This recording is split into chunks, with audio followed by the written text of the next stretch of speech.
Hello, everybody. Welcome to the new year and one of the very few live streams that we do these days. So today, just like the title and thumbnail suggests, we're going to take a look at what's going on with Ethereum, and maybe they can actually right the ship that's gone wrong in 2024. Also, we're going to take a look at a couple of airdrop type of things, and then also a game that's kind of caught my attention. And I'll let you decide if it's a good something for you to look at and do your own research. So first things first, thanks everybody for showing up on New Year's Day. I guess everybody made it through last night, depending on how much you actually did. So congratulations, you made it to the next year. And I got to tell you, before we move on, I think this year is going to be just fantastic. And we might see some macro turmoil. We might see small signs of recessions. We might see a black swan, but in the end, everything's inevitable, especially with this crypto and digital asset space. And I think we're at the right place at the right time, especially with what's coming up. And who knows if that ETF gets approved maybe next week. Anyhow, so today let's talk about Ethereum. But before we do that, I get so many responses from these stupid AI videos that come out. And it's either Brian Armstrong, it's either MicroStrategy's Michael Saylor, it's either Brad Garlinghouse, or a host of other different people that are in the know for these big products that are crypto.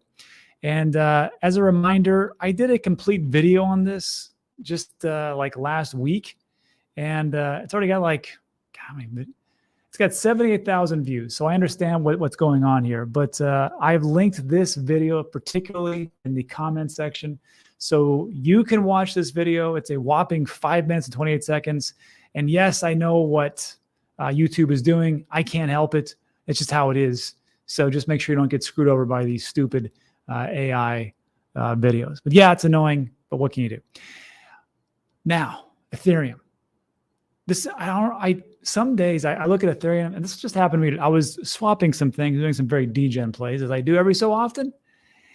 And I came across this, like the most ridiculous, this is the gas fees and we pay for this. It's crazy, right?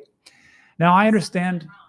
Please try again. Yeah. I understand that with Ethereum, we have an issue with L1 and L2s. People say, well, just start with L2s. Well, to switch everything over, you still got to go from layer one, which would be Ethereum, to these L2s.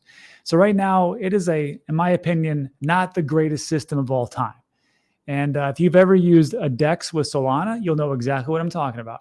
It's super fast. It's super easy. Some people might say it's centralized. Well, it doesn't seem to make a big difference when everybody's buying up Solana like crazy. I'm just saying that's just the way the tide is going. But is there some help on the horizon? Potentially.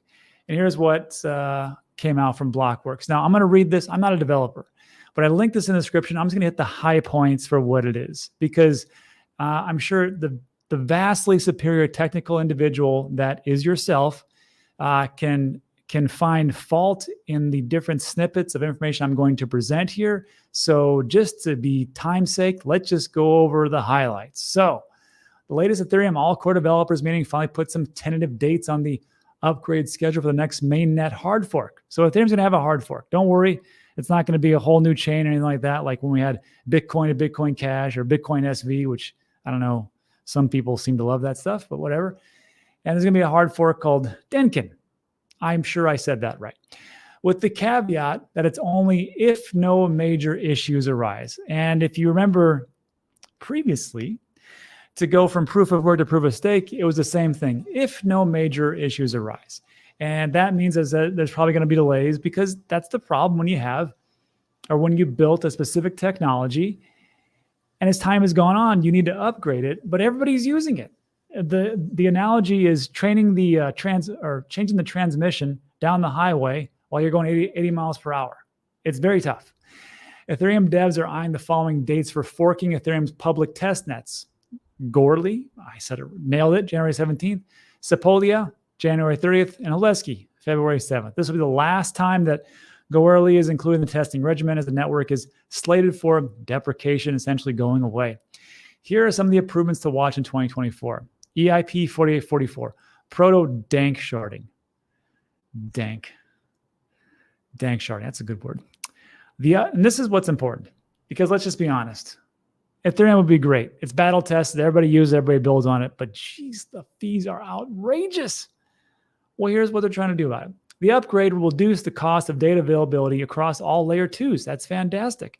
A transformational enhancement that will roll up gas fees by up to 100x. So when we're talking about these things, just understand that it's not going to go from 18 bucks to fractions of a penny, but everything helps, and we'll see how much they can actually get it down to. Account abstraction comes into its own. Account abstraction is set to revolutionize the way we perceive and interact with wallets, making gasless transactions the standard. I like that. But again, this doesn't mean that everything will be gasless and will go to like, oh, I don't have to pay anything. It's just within these wallets. And you can secure social logins, which will be the new norm, fundamentally reshaping the Ethereum user experience. It can enhance both user experience and security. It allows for more complex account logic, such as multi-sig wallets or social recovery of lost keys. Here's how social recovery works. Have you ever lost your mnemonic phrase? I have. It sucks. I'm missing 20,000 ADA because I got in during the very, very, very early days. And that would have been about $60,000 at the peak of Cardano when it hit almost $3. That is all gone. Now, if you have a social type of network or social recovery, you can name these different people. You can go through them and go, hey, there's a piece I need. I need to recover this lost private key, do all the work, and it's scattered about across your social network so people can prove and say, yes, this is yes, yes, yes. Instead of just going, hey, I lost a piece of paper because it got wet and I just lost my entire life savings. It is crazy. Just saying that a lot, it's pretty crazy, but that's just how it is. So that is a good part. EIP 1153 is an opcode or operational code that allows smart contracts to use transient storage. Again, cutting down costs, storage that will be wiped clean at the end of transaction execution.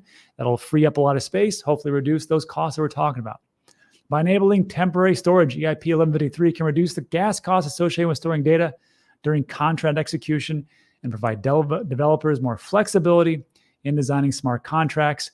And 4788 proposes to put a beacon black root, a summary of a hash tree root of the parent block, into each Ethereum virtual machine block, or EVM. This eliminates the need for external oracles. Let me say that one more time. Because I saw that, I was like, this is something people might need to be aware of. All this happens in a trust minimized manner, eliminating the need for external oracles. What's an oracle? It takes all public data or external data. That's because blockchain is very difficult and it can't do that. It takes real world data and puts it onto the blockchain. You know what a really popular oracle is? Chainlink. So again, with my limited knowledge of what they're talking about here, if they're talking about eliminating oracles altogether, that's not a good sign for Chainlink. Comments, please comment in the comment section. If I got that wrong, that's why I linked it. But eliminating the need for external oracles to provide this data and thereby reducing potential points of failure or manipulation. And it goes into some other stuff, and I honestly, my eyes glazed over. So that's good. Ethereum looks like they're doing the hard work, and I hope it works out. I've got a big bag of Ethereum, so it'd be great if it actually goes up. But if it doesn't, I'm not married to any altcoin. That's just really how it goes. Anyhow, let me know what you think about that in the comments section. And then also, if you're looking for some more alternative ways to get into the crypto market, I've been using this Interact. Interact.io, interact.io.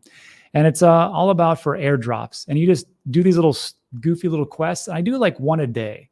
It takes me like 5 minutes. Like I'll follow one of their accounts. I'll do a quick little swap and I'll do that in my MetaMask wallet. Now, I linked this. There's a link in the description for this, interact.io.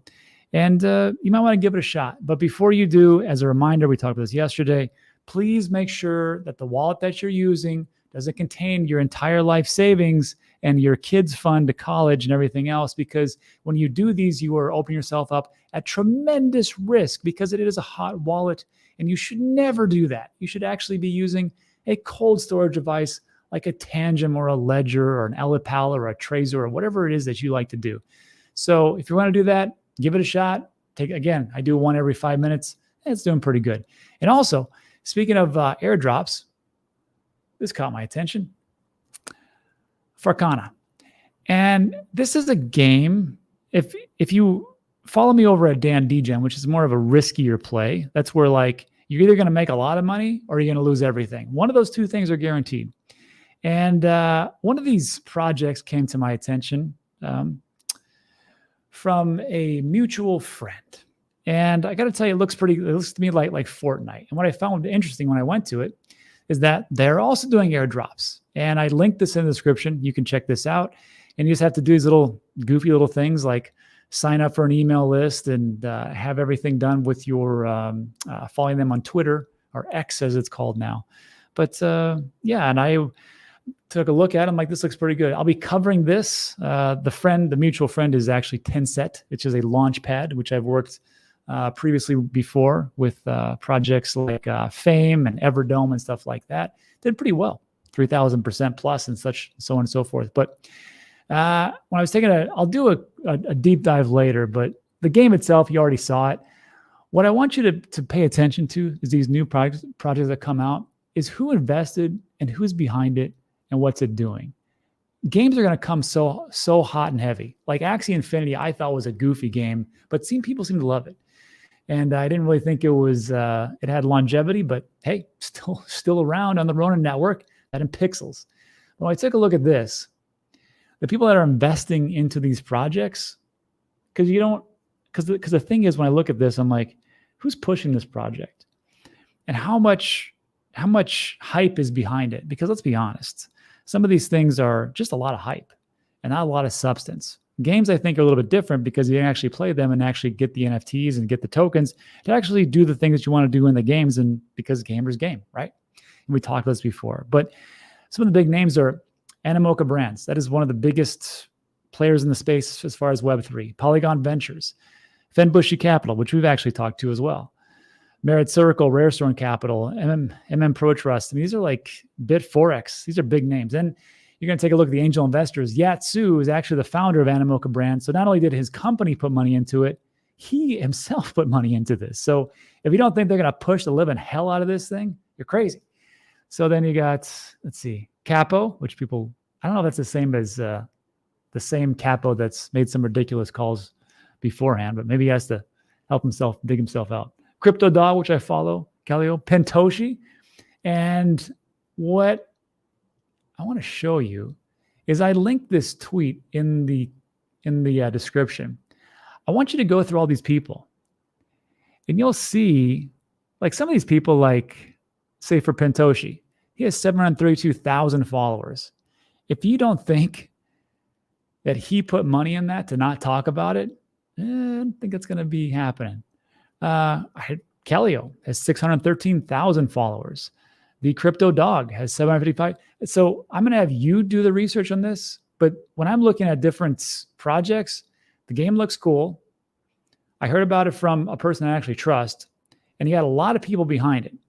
And on top of that, I also heard a rumor, which is just a rumor, that it's going to be on a very big platform as far as a centralized exchange to be listed. I can't confirm or deny that. I'm just saying these are the things that I look at and go and think to myself, man, that could be a pretty big thing. Anyhow, let me know what you think about that in the comments section. I linked also, there's going to be an AMA, which I'll be at with Tencent and Farcana. That'll be on Wednesday at 7 a.m. My time, which is like 6 a.m. Eastern Standard Time for you guys. And that will be it. And then lastly, before we get into the Q&A, this Thursday from 4 to 6, we're going to do a meetup over the San Juan Smokehouse. And I'll talk to you guys. Usually what people ask me, like, what do you guys do there? Mostly we have beers and talk about what's going on in the crypto market. I talk about some of the things that I'm doing that I usually don't talk about on this channel. And people tell me some really good things that they're doing. And there's a lot of very smart people out there, especially here in Puerto Rico. And there's a lot of crypto OGs who have been around since 2011, 12, and 13. And they tell me things that blow your mind. But if you got time, stop by, and I'll be posting about this later. But that's it for today. So look, if you like today's video, give it a thumbs up, consider subscribing. Everything we talk about is time sensitive now.